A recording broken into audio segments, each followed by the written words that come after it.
I suspected I had an oil flow restriction because of a noise my WRX made at idle only after it was warmed up. So I pulled the oil pan, checked the pickup, and my suspicions were confirmed. So in this video, I install a new IAG oil pickup and see if the noise goes away. Now I'm just going to remove all the old RTV, get ready to reinstall the pan with the new pickup. Yeah, they used a lot of RTV, an awful lot. If you'd like to catch up with more details, check out the playlist. I'll have it linked below. It's not as important with an RTV seal, but if you're not careful with these blades, you can score it. But if you're soft, just keep it level and glide along it. The oil helps. You can skim off chunks of RTV at a time. Like that. There, that's clean enough. I'm just kidding. Just joking. Yeah, I noticed that they had two types of RTV that were still on here after, I guess, a previous pan removal. The dark RTV must have been installed first, and when they did the light RTV, they cleaned it until all the RTV was off the sealing surface and then applied the light colored RTV. But I'm going to try and get all the dark RTV off. So the engine side of the oil pan is clean. I'll give it a good wipe down with brake parts cleaner before I apply the RTV. I'll move on to the pan now. Same game over here.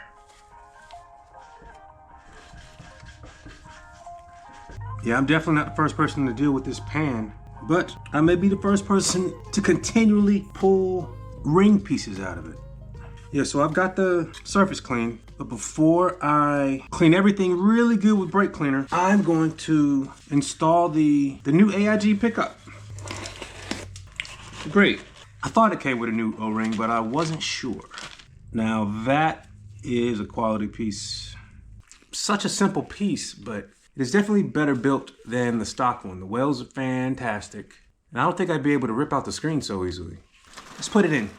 It comes with new bolts, and unless I can convince myself that the old ones are no good, I prefer this over the hex style. And there is a reason to use theirs. Look at the flange on the new one versus the old one. It's a lot thicker, so the old bolts won't work. You have to use the new ones, which are a bit longer. See if I can get the oil out of these threads. Let this dry. See if the O-ring will stay up without. Oh yeah, it will. Cool. Let's see. Put a little blue thread locker on there as insurance.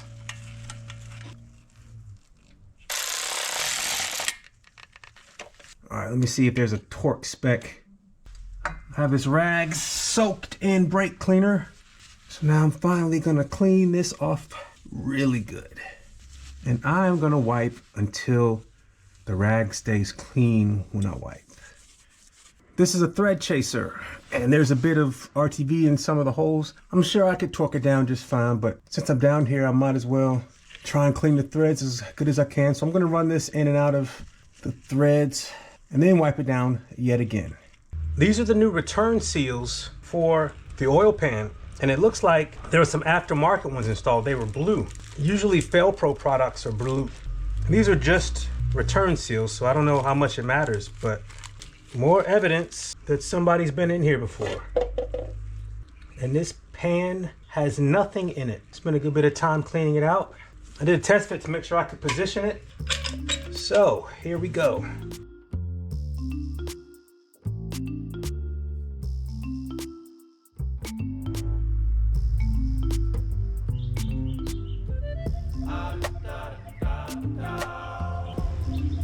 All right, let's give that a shot. The most nerve-wracking part.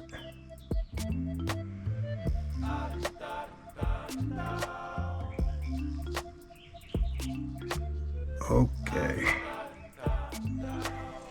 Dadgummit. All right, I'm gonna start these other bolts. So the RTV is just squeezed, but in an hour I'll be back to give it the final torque. And there is a sequence. And I cleaned off the bolts a bit. They had some RTV on them too. So the time has lapsed so that I can torque down the bolts on the oil pan. And to get to those back ones, again, I have to jack the engine up a little bit. And I'm jacking it up on the transmission. And the motor mounts are not connected. Let's see, can I get up there? Yeah. And I'm going to torque them to right at 5 foot-pounds in the order that I'm showing on the screen now. And that's the 11th one. Go around one more time to check that I didn't miss any, and then I can throw the header back on. Now I can drop it down and secure the mounts.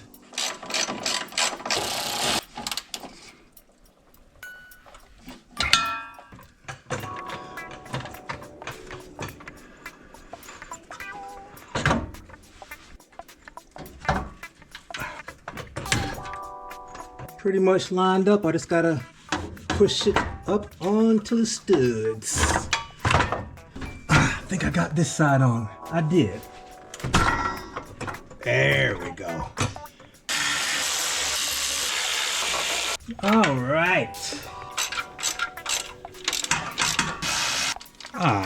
Battery. Old school. I built a whole engine with no automatic tools before. Swapping everything. All right, just reconnecting the post-cat oxygen sensor. Ground strap on this side. Pre-cat oxygen sensor. So it's the next day. And the RTV isn't quite cured yet, but I can start putting everything back together. Go ahead and do this before it gets blocked off.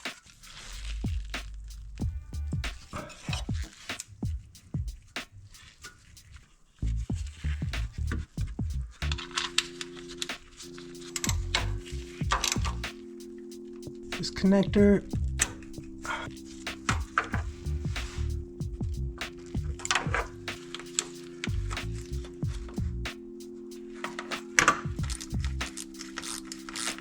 Flashback, when I first took this off, when I started working on the car, a lot of oil came out. So I don't know if it's the turbo seals or the rest of the work I've done in general. There was very little oil coming out of there. No, there was essentially none.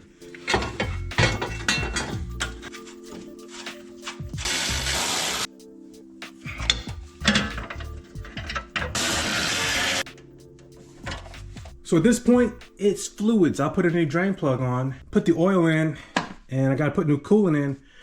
I'm about to find out how well the filter protected this engine. I don't even know if I have enough coolant. But I'll let this settle. I still have about an hour. Getting closer to the moment of truth. I'm gonna replace the drain plug gasket with a new one from Subaru. 31 foot-pounds is what it's gonna get.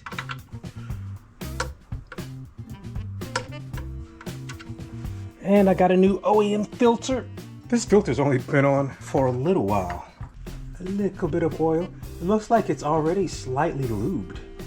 But anyway, thin layer won't hurt.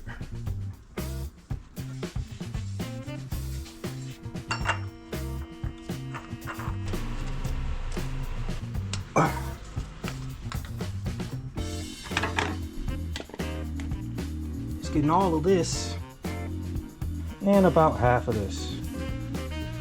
Now I can put the rest of the coolant in.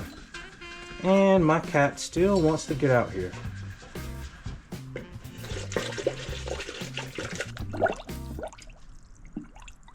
Well, here goes nothing.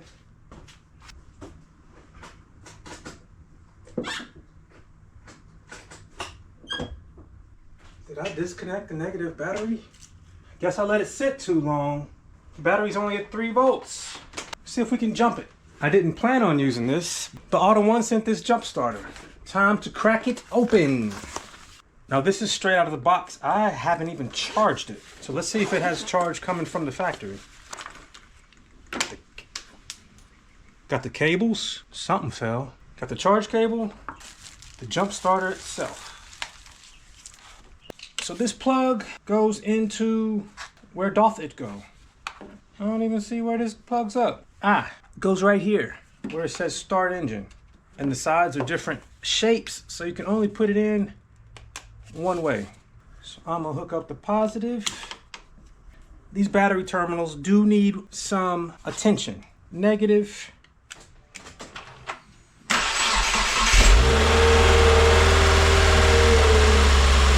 Now I'll wait. I'll share the link in the description. It helped me out just now. So far, it sounds really good. The alternator is working.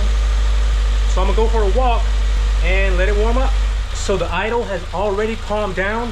It's not warm yet, but the idle is calmed down. And I don't hear the noise.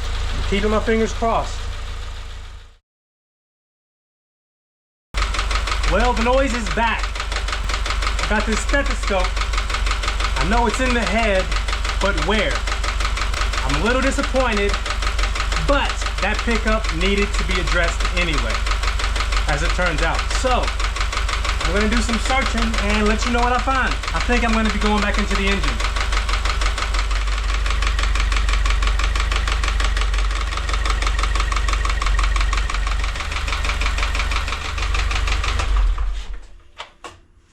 So I think the coolant's bled. Still no codes in the engine sensors aren't mad, but I'm gonna let it cool down. There's a few things I can do before I tear into the engine, but I think that's where we're headed. Now I'm regretting putting coolant in. I should just put water in.